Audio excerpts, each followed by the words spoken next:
talk about that later on. Oh. You have got a fan base here, then. The hype train has left the station.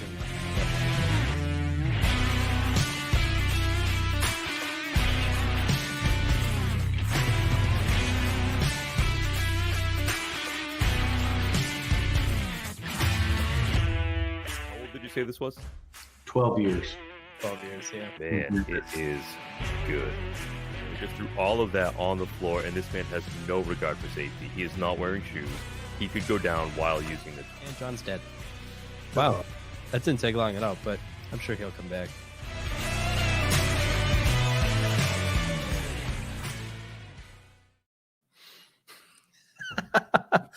One day we'll start on time, but that day is not today. No, sir. It's Tuesday again, guys. Welcome. Thank you for joining us. It is great to have you guys. No, there's no Disney intro this week. We figured we would save long, drawn-out, over melodious, and rock and roll intros for major holidays and events that deserve them. Since this is I think a pretty standard Tuesday in January. That day is also not today. But thanks for joining us, guys. It's another Tuesday, which means it is time for Weekly Whiskey here. I'm joined by John of the Bourbon Finder. John, thanks for joining me. It's good to see you, man. Absolutely, my friend. How are you? I am doing well. I see you're rocking a brand new do. I like it. Yeah, it's the same do, just like redone. I get like a whole mop up here, so I just been flinging it around, seeing what sticks. I like it. It's like a 90-degree shift, which brings me back to collegiate math and science, which is always I'm just going to keep reorganizing my hair until I can't wait for the rockabilly like 180-degree spot. It could happen. Let's not rule it out. Well, yeah, when we get crazy one night, we'll maybe an after hours sometime. That could happen. Could Cool. be tonight. I'm Jay, guys. I'm Take from whiskeyraiders.com. Thanks for joining us.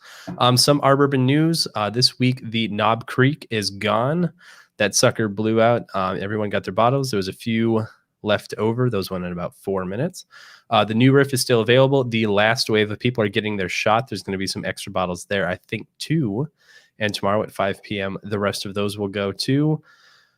And I think the Russells should go this week too. The vendor has been totally slammed from the holidays, but you can buy your Russell's Reserve set if you were selected. We got a double set of G's there. That's exciting. And then we got some Whistlepig on the horizon. We got some big boy rye coming, which I'm pretty pumped about.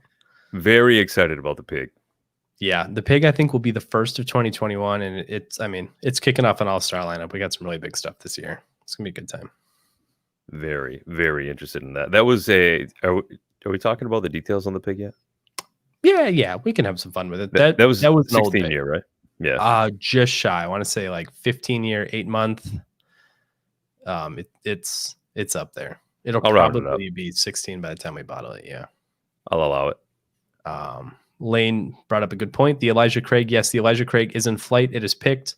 I'm just waiting for it to get bottled. Things are very busy over at our friends at Heaven Hill. You know, they bottle 1 or 2 things every now and then. Yeah, they make a little bit of whiskey here and there. Just a little bit. But yeah, that should be coming in the next month or 2. Things have been kind of delayed with COVID and the holidays, but Elijah Craig's coming in soon. And then beyond that, the future's probably we got some fun shit coming up. I dig it.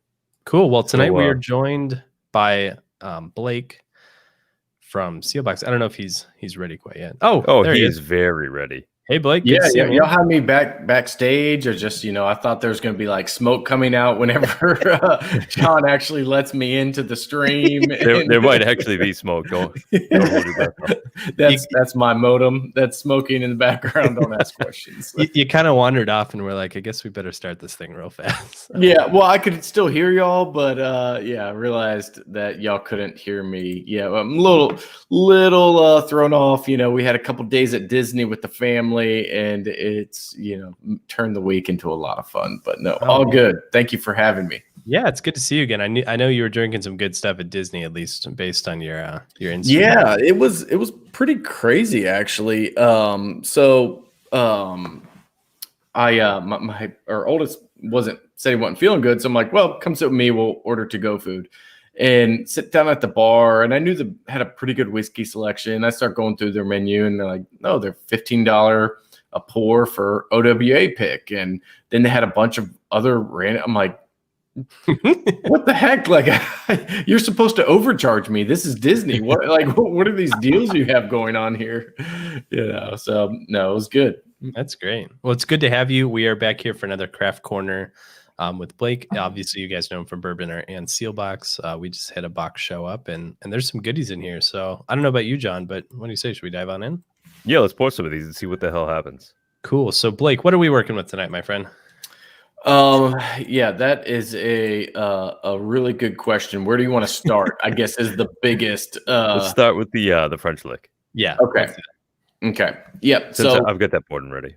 and I don't, Jay. I know you've had Spirits of French Lick. John, you've never had anything from them. No, this is my first step into the pool here. Yeah. So Spirits of French Lick. They're out of French Lick, Indiana. Master distiller named Alan Bishop, and they're just. So he was at another distillery before and just doing some really cool stuff. And he was one of those guys who has just really been pushing the industry forward and, just introducing people to younger whiskey is not always bad. But then on top of that, he goes and ages his stuff for 4 years. So this is their high rye bourbon. It's 55, 35, 10. So 55% corn, 35% rye, 10% malted barley. They use a super low entry proof of 105, and it's 4 years old. They use a char number 2 barrel. So they really take it from top to bottom on, the whole process of making the whiskey. So it was a barrel pick we did, and I thought it turned out really good. So I'm interested to hear what you guys think too. Oh, man. Yeah, I want to say, so I have had some French Lick before, but I want to say it was before I moved. So it must have been like early in the year, like March, April. Yeah. So that's great. Yeah. And I think Alan was running around at Repeal Day Expo. I think we bumped into him one or two. Yeah, we chatted with him for a while. Had a good time. He's a super passionate dude. John danced with him. He is. Yeah, we did a lot of dancing. Yeah, char number 2 is kind of interesting, but I like it. Oh, it's so I think that's part of it is the char number 2, and it helps bring some of those vanilla notes but it's more of like it's not toasted, but it's not like full on deep tannic char that's gonna impart a bunch of those flavors as well. Yeah, it's crazy sweet on the nose. Yeah, really sweet on the nose. Even on the palate, it reminds me of kind of like not in a bad way, like a younger Beam almost. Like it's got like a little bit of funkiness to it. Yeah, but like a nice funk and like a nice dessert character, like a cocoa caramel. And that's the kind of thing where it's like just figuring out what people like and giving them good options. And I'm trying to read y'all's faces as you taste it. Y'all are both like just straight stone faced, so I can't. I'm looking intently, but then my eyes just keep getting drawn to John's haircut, and he got the fresh cut. Now I can't. It's not even a fresh cut. We talked about the math on this. I know. Okay, it's a 90-degree angle, whatever it is. It looks good and it works. And I like it. Yeah. But someone was pointing out that I'd expected to be, say, Waffle Cone at this point, but yeah, we haven't heard buttery or Waffle Cone yet. So no Waffle Cone here. But this is I mean, I'm catching. There's a little bit of like corn straight up front. It's a little bit grainy, but I mean, it's followed right up with a pretty good sweet layer, like a good caramelized cornbread almost. Holy! Yeah, I was trying to find like my notes. There's a pile of pepper on that too, right on the for 52% or just shy of. That drink's nothing like 52%. Wow. I'd put this like 45, 44. Yeah, this doesn't drink hot at all. No, this, I mean, mouthfeel too. Actually, that's fairly dangerous, at least in my opinion. Yeah, and I think a lot of that has to do with just the low entry proof as well. So it went in at 55 and it came out at 10 or 103.8.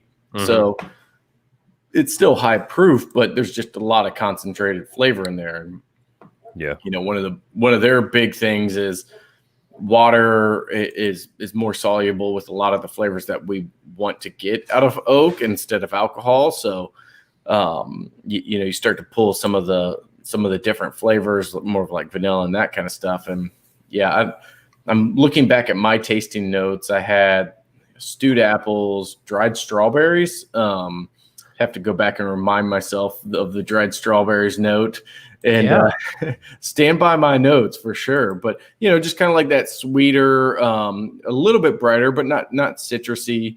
And then almost like a little bit of candy corn and like dried chocolate.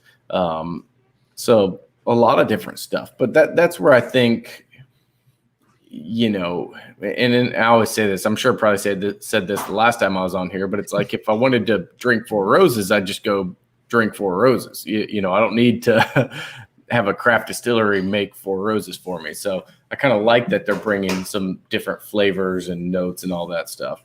Yeah, that dehydrated strawberry note is actually really striking now that you say it. Like it's a tiny bit tart, but it's not like acidic. It's got that berry to it. Mm-hmm. Yeah, I get the tartness in there. Oh, definitely not acidic. There's a little bit of a woody note in there. That's not just like the oak. There's something else hiding in there with it. Like so I had it as like dried almonds, or like the fancy healthy food store where you buy them in bulk and you're like scooping them out into a plastic bag to go weigh them. And I spend a lot of time there. I only shop at Costco now, so in my younger days, that's what we would do. Yes. So this is not 4 grain, right? Like I think we talked about No. So this is not 4 grain. This is their high rye bourbon, but the Sinclair is the 4 grain, which we actually did just pick another barrel of on Friday, I think it was. Fun. Yeah, so that'll be we're letting it go to 4 years. It was like basically first week of February it turns 4. So, I think having a 4 on the bottle instead of 3 years, 11 months does mean a lot. So we're gonna let that one go a couple more weeks and then double check it and bottle it then. So I'm excited about that one, but I mean, they're pumping out a lot of good stuff. And I think, Fred Minnick named the Sinclair the one of his bourbons of the year. And it's like, oh, that's not intimidating for craft distillers. Let's go taste them against Pappy Van Winkle 15 year. Yeah, really. And, that was a surprise. I mean, and Alan was elated. Like I cannot blame him one bit. I don't think Alan came down for like 72 hours after that. Like, he was just like, it's like up there. Somebody's gonna have to check the math on the label here on that mash bill, though. Jay, you're the resident math guy, so I'm gonna have to run it by you. Should be 65, 35, or 55, 35, 10. What's it say? Yeah, I think John is misreading the 10 as an 8. It looked like an 8. I went through it. Now, there's a lot of things that I didn't misread as an 8, but a 10 is kind of I don't have the bottle in front of me. Does it really look like an 8? If you did, I think you'd probably understand. It's got the little like Nordic slash through it, like a Bjorn or. Got it. If I had just picked it up and read it might have made more sense. But just looking at it off the side of my desk, I was like, wait a minute, 55, 35, 18. What in the fuck kind of math is this? I'm gonna have to get somebody to check this out. This is it's a new mash bill. It's 112 mash bill. They've somehow crammed 3 grains into this, and I don't know how they fit them all in. That's like every now and then 4 grain was impressive. Yeah. You get a private select where someone mistakes proof and ABV and it says like 67 or like I don't know. Yeah. I got one that it was like 105% ABV and everyone was like, wow, don't take the cork off this. It will literally rip your face off. And then the designer was like, oh fuck guys, I'm sorry. Like sorry. I did that not too long ago on a Traverse City barrel. I just completely screwed up the math and like didn't carry the 1 or something. And it was like, oh, this is, 57.5% and 125% proof or 125 proof. And somebody's like, I don't think that's right. Like, oh, you're right. I just screwed up on the math. I'm sorry. He's like, it's not a big deal. Don't worry about it. No, we wanted to send it back. I was like, okay. Like, I mean, if the proof, but some people, they want the MGP, they want the high proof, and they want the age. So damn, shoot, I'll drink that. Yeah, send it right back. Biggest fear right after I click checkout on Sticker Mule, I like have a moment of panic where I'm like, I should have double checked it one more time. Like something has got to be wrong, and like it hasn't happened yet, but I know it's coming. Like I just paid $200 to get 200 of the wrong sticker made or something. Like I know it's coming. Nothing like throwing those in the trash. That's basically my life on Mailchimp. It's like you hit the button like, are you sure you're ready to send? And I'm like, no, I don't think so. Are you saying that because you detected an error? Yeah. Like someone's like, you used the wrong there. I'm like, no, I did not. You got to be kidding me. Like use THERE. I'm like, oh, crap, I sure did. I wonder if they keep statistics on that, like because without fail, every time they pop up the "Are you sure?" I'm like, nah, and I like exit out real quick and I like proofread it one more time. Like, I wonder if they keep numbers on that. Like, like how many times people? We noticed that 48% of the time you back out of your email before hitting send. Maybe you would like to have our proofreading service check it out for you. They would send I was gonna say, we could like call a therapist for you because you're obviously OCD. And I'm like, okay, fair enough. Yeah, there's something wrong with your fucking mind, obviously. Sir, you appear to be stressed. Why don't we? Thankfully, you're emailing people about bourbon, so I feel like you will relax at some point. But no, that's funny. All right, what's the well, not to rush y'all into drinking more bourbon, but what else? What do you think we should go to next? I believe we have a familiar face here. We got some. I was gonna say, wasn't there one more bottle in there? If there was, it didn't make it to Maine. Okay, let's go to that then. There's a real happy USPS employee somewhere. Like FedEx. Yeah. We don't get no secrets around. It was no. So this is one I'm sure everyone is familiar with, but man, you don't talk about somebody like catching fire over 2020.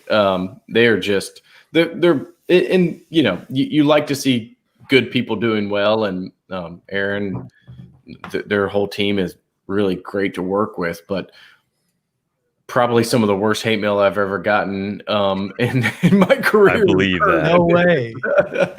Yeah, and I mean, not like it's all fun and it's all bourbon at the end of the day, but like man, we can't keep it in stock. We'll have the release, and I think we started switching it up a little bit of how we release it and who we release it to, but so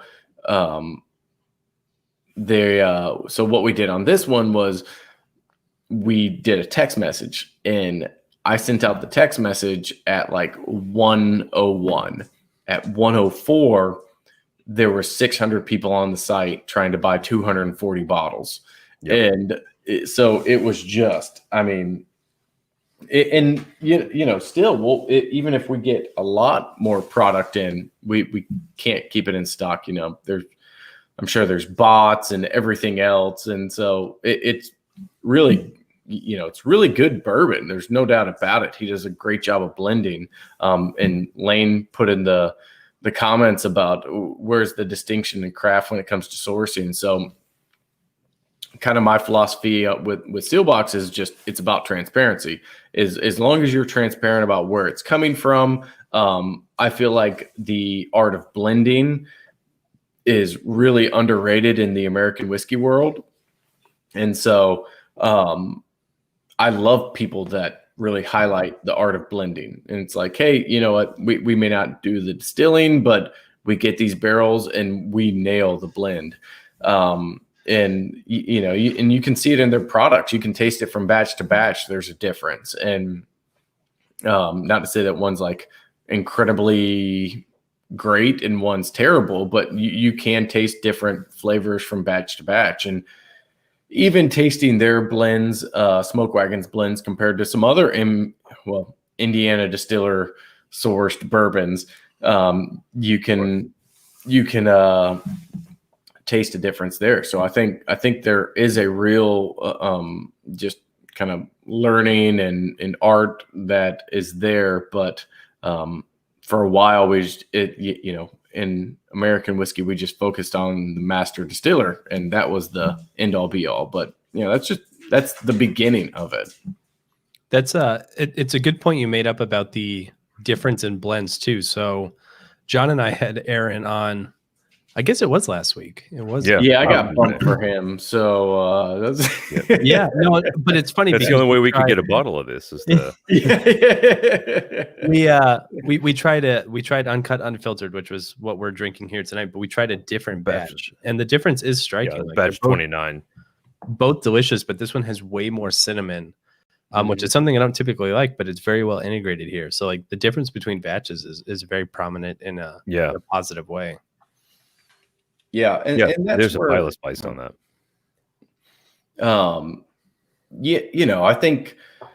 I think that's what helps whenever he's doing the small batch, and everybody loves barrel proof single barrels, but at the end of the day, a barrel proof single barrel, I mean, very small percentage of the time does it give you everything that you want from a bourbon. So that's where the layering components of blending and all of that play a huge role.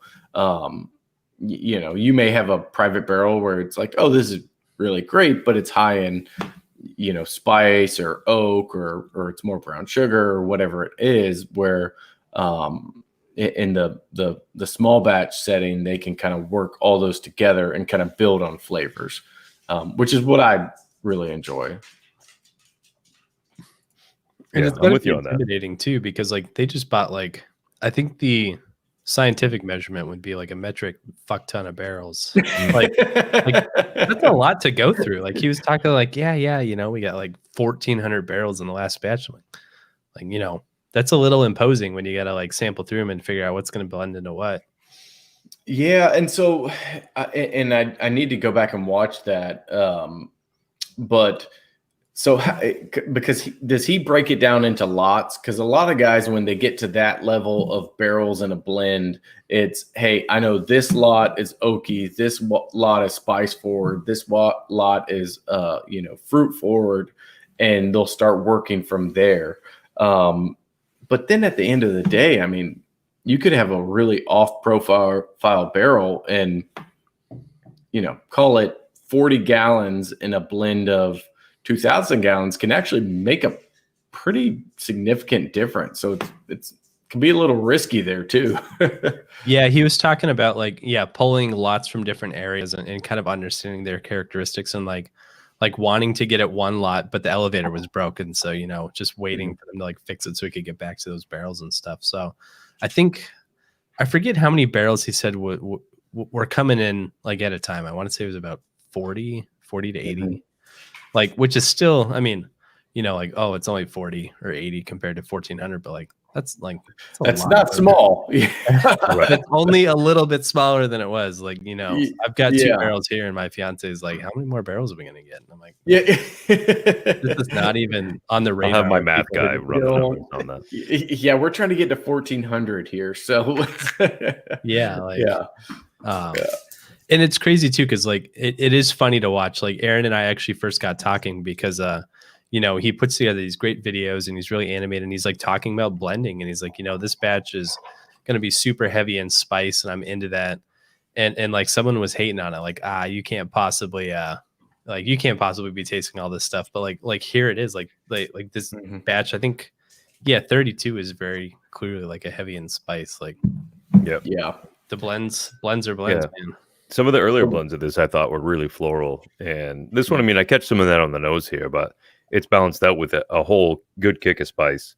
A ton of caramel on there too. I'm trying to work with we'll call them a brand blender now to do a tasting kit where it's, he finds a barrel that he thinks is heavy in floral notes or sweet notes, and we put it into 50 ml. So then you have 4 to 5 different 50 mLs. One's spice, one's sweet, one's oak, one's fruit notes, and you taste through them to say, hey, these are 5 different barrels, all from the same age, from the same distillery, but here's what we're talking about whenever it you help identify characteristics. Exactly. Yeah, that's really cool.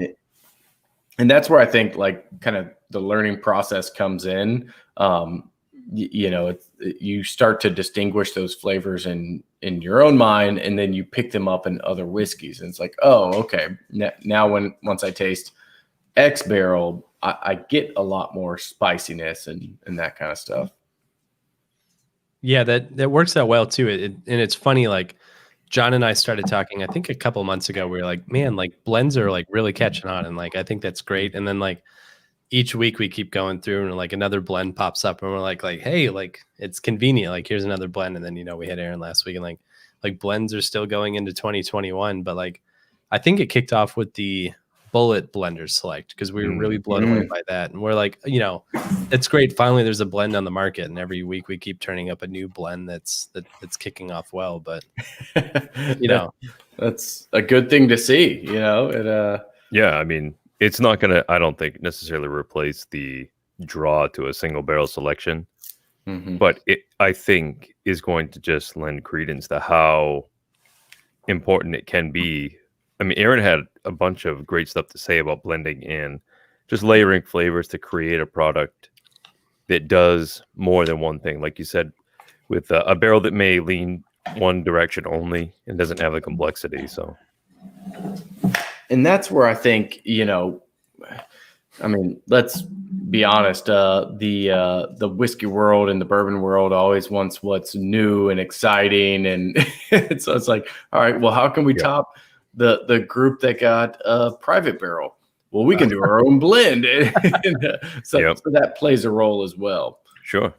It was fun too. Cause like, I mean, when the Penelope blend came around that we hosted through Seelbachs too, I was like, like I'm super into blends and like John's into blends right now, but like, I don't know how people are going to like this, so we took like a small number of cases. I was like, let's try it out. It'll be an experiment. And then like they went immediately and I was like, oh, like shit, we should have gotten way more of this because it was super popular. Like, we should have said 50 cases. Yeah. It's like good problem to have, but blending's hard too. Like we talk about it over and over, but like, blending that wasn't easy. And we only had 3 samples here. And that was mostly about, what percentage of what, let alone a bigger sample size. But, right. Yeah. I mean, we were blending from extremely different flasks. I mean, with how each one went its own direction very, very much. It wasn't very subtle from one to the other. It wasn't like we had a whole lot of the same mash bill and we were trying to make a great product out of it. It was 3 totally different things. It was a fun experiment overall. And we came up with something cool. I don't know, Blake. I'm pretty sure the consensus was that ours was just a little better than yours, but like I mean, I feel like I'm getting double teamed here. There's 2 people who are gonna pay extra agree with you in the stream, and I will stay mute for the sake of neutrality. Man, poor Blake. We always bring him on. Like everything this thing's beat up. Community punching bag. I already told John. I said, "Am I like the Matt Damon of the weekly whiskey?" Like, hey, sorry guys, Blake, we're gonna have Blake on, but we ran out of time, so we're. Let's come on and talk about how our blend was way better than yours, Blake. Thanks for coming. John sent me that unrelated like a week ago, and it was the first time I'd seen it. I just like lost it, and my fiance was like, "Why are you really? laughing?" No. I had it. Yeah, he sent it to me. I'm gonna have to edit that into our outro video. Yeah. Apologies, Blake. Ran out of time. Which then I think they did back next week. A full documentary on how like everybody was in on the hoax and they just kept it going for years for whatever reason. It's funny too because that one in the chat. John from Dad's Drinking Bourbon and I were talking and the Chattanooga because he was drinking the Chattanooga and he was like I knew it was 2 from the moment we started. I just had to beat up Blake and I was like, oh man. That's I feel like being a middle child who was a little bit quick-witted, you're used to that and you realize like, oh, if I can come back and you just kind of roll with the punches, so it's perfect. Lane has another good. I don't know what.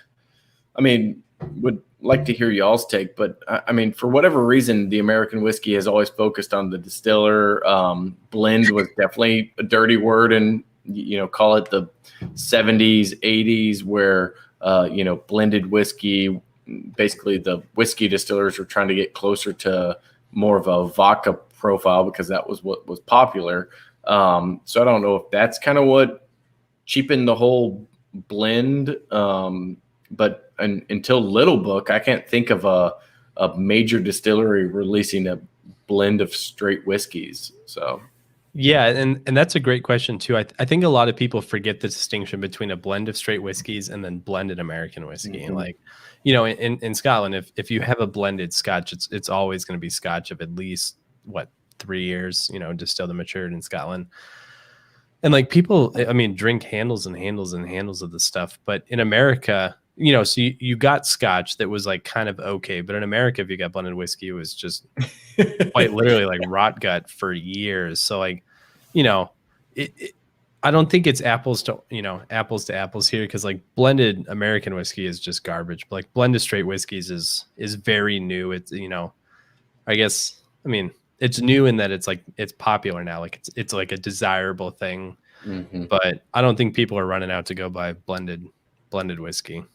Like no, Thompson. So that's at one point, Brent Elliott from Four Roses had come into town in Jacksonville, and so I was like, I always like to bring something fun. Like I had taken him some samples of basically where I tried to recreate some of the small batch limited editions with private barrels, and I'd given him some of those samples to say, hey, tell me what you think about them, that kind of stuff.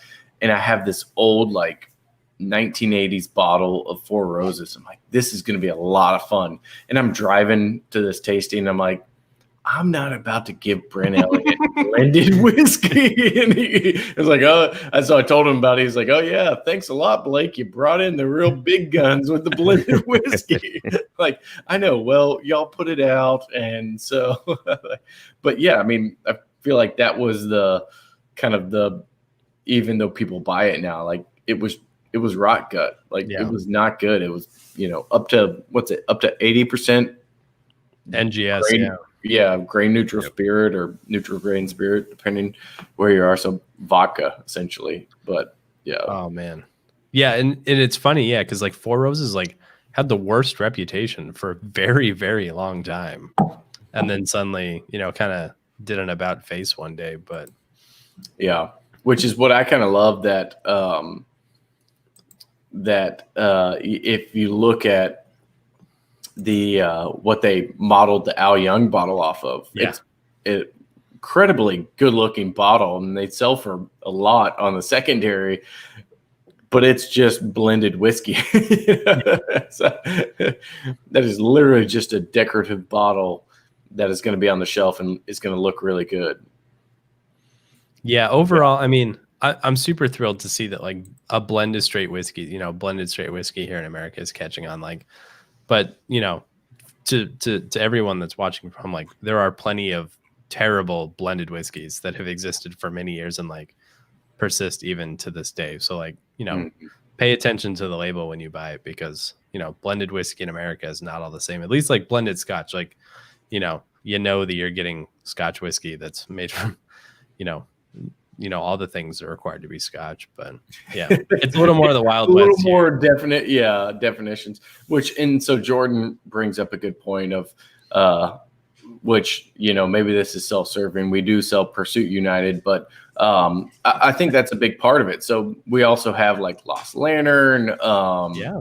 Barrel has done their release of their fatted malt. And I think it is kind of catching on. It doesn't have to be a single distillery. You can blend from different places and introduce new profiles and all that. And that's where it gets interesting. So, I think that's a big addition. So, I don't want to give Kenny and Ryan any compliments, but they did have a decent idea there. So you can pump their tires a little bit here. Working okay, I suppose. We'll edit that part out later, but this is live, but it's no big deal. We can just go ahead and just go scratch that right now. Get that Men in Black thing going. But I mean, Pursuit United is another, it's another notch in the belt of blended whiskey. Like, people are actively pursuing releasing new American blended whiskeys. And typically they're pretty good. Like we drank Pursuit United on a stream a couple of weeks ago, and we both enjoyed it quite a bit, I'd say. Yeah, I like that a bit more than I expected to, being that, I mean, it's like 4 to 5 year stock in there. Some of it's kind of crazy shit too that you wouldn't have expected. They get a blend of New York in there with some Tennessee as well. That's not from where most people think it would be from. Yeah. So it's kind of like one of those things that it's coming out of left field. Like, all right, this is either going to be so crazy that it works, or it's going to be a little bit weird and it's going to be something that we don't buy much of. But I really liked it. I thought it was pretty good. There's it really, like, some of the weeded stuff in there kind of stood out in a good way too. So overall, when they get that stuff a little bit older, it's going to be impressive. And I think that kind of, lends to the whole blending aspect of like layering flavors. Like, all right, what does this Tennessee distillery bring? Tennessee whiskey typically brings the darker, the roasted notes, maybe a little bit of minerality, and even though it's not from that Tennessee distillery, I think you add that in there with some fruit from fruity notes from like the Kentucky distillery, and then I love Finger Lakes distilling, so they kind of oh yeah, man, I'm a sucker for anything Finger Lakes, so and that just brings a whole other layer of complexity and everything else, where that's what I think blending should be about. And just taking your top floor barrels and blending them with your bottom floor barrels is not always the most exciting thing that a distillery can do. So that's why I love kind of the small independent bottlers as well. Definitely. Absolutely, man. So what do you say we go ahead and start spinning this thing down a little bit here, Blake? Let's get you to kind of wrap up. Give us like where you think the craft world, the craft whiskey world particularly, is going to look to over the next 6 to 12 months here. And then we'll kind of close this thing out with that. Yeah. So, man, I feel like I should have gone back and looked at my predictions from last time I was on. I don't want you to do that. To make sure I'm not just like repeating myself. But no, and I don't want to sound completely self-serving of like everything's moving online and you're just going to be, you're not going to your online liquor store. But no, I think people will be surprised with the amount of aged stock that is coming out from craft distilleries. I think that's going to be a big thing for 2021 of just, 4, 5, 6-year-old bottlings from these small craft guys that are really good. And so I think that'll be a big thing for sure. And just kind of the innovation that goes into play, I think we'll say an unnamed brand released a 2 to 4 year old Chardonnay finished whiskey, and they're a major distillery and they're selling it for $70. And it was kind of like, well, that was exactly what craft was getting hammered on about how it wasn't worth it 5-6 years ago. And now the major guys are doing it because people want something different. They want to try interesting products. And so that's where I think, craft just plays a big part of kind of pushing the boundaries forward, trying new mash bills, trying new finishes, and trying new barrel entries and all of that kind of experimental thing. So yeah, if you can support a local craft distillery and give them a shot, you may be surprised. If you aren't surprised, shoot me an email. I'll give you my suggestions for what you should be drinking. And that's I had somebody this week who was like, this seems like a terrible deal for a 2-year-old bourbon. I'm like, well, okay, I'll send you 3 blind samples. And if you can tell me which one is the one you think is the terrible deal, fine. Like, you can unsubscribe. It's like, okay. But yeah, so we'll find out about that experiment later next week. But no, I think it, like, that's the big thing is like craft is going to continue to kind of push the boundaries forward. And whether that's grain or barrel finishes, all that kind of stuff. And I think that'll be even more exciting releases for 2021. Excellent. I think you're right, man. I mean, the spotlight is big enough now. The focus is wide enough that it's not just people chasing down, whatever it is, bookers or single barrel picks from wherever. People aren't just trying to hunt down one or two things. They get those, and it's great.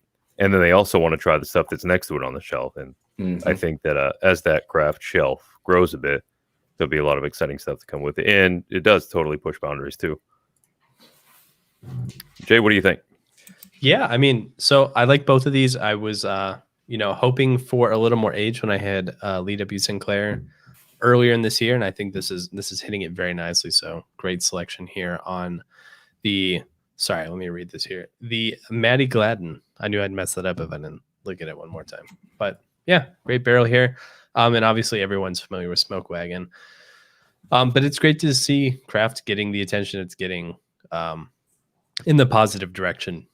As someone who has watched over Reddit for a very long time, craft got a very not positive reaction for also a very long time. So it's interesting. Yeah, will you be running for political office based on that? A very not positive reaction. Well, it's weird though. Like I'm clearly not a political person. I'm clearly not a wordsmith. But we released a Knob Creek earlier this week, and it Beam raised the price, and I was like, I don't know how I'm gonna explain this to people, but no one's pocketing extra money. And then it sold out in 4 minutes, and I was like, oh, okay, well that was a non-problem.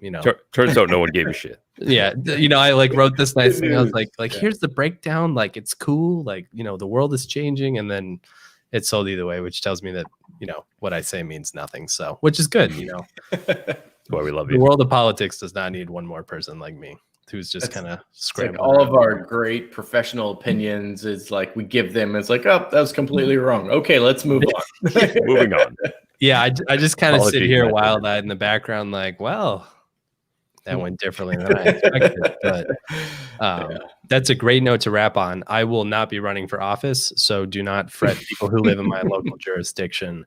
You are free from me. But this has been another great episode. Thanks so much for joining us tonight. Blake, I like the name tag you got going. I'm still waiting for a Blake X Take collaboration. I think we'll get one of those there. There are so many options there. I think that needs to happen. I think 2021. Wow. Yeah, 2021 is the year now. Yeah, is the year. So we will make it happen. Thanks for joining us. You guys can find Blake at Bourbonr and Seelbachs. You're no stranger to him at this point. Check it out. There's a lot of great stuff on Seelbachs. Including the bottles that we are drinking tonight. Yeah, and rumor is there may be some leftover newer for our bourbon on Seelbachs Wednesday for the public as well. You can find John at the Bourbon Finder, and I am Take from Whiskey Raiders. So if you guys are considering buying something and you're unsure what to think, stopping over at Whiskey Raiders, check it out. You can see my review. You can see the review from everyone else as well. And I think that's about it. So happy Tuesday, everyone. Thanks for joining us, and cheers. This has been delicious as well. I'm finishing up with the Maddie Gladden myself. Perfect. Cheers guys. Yum.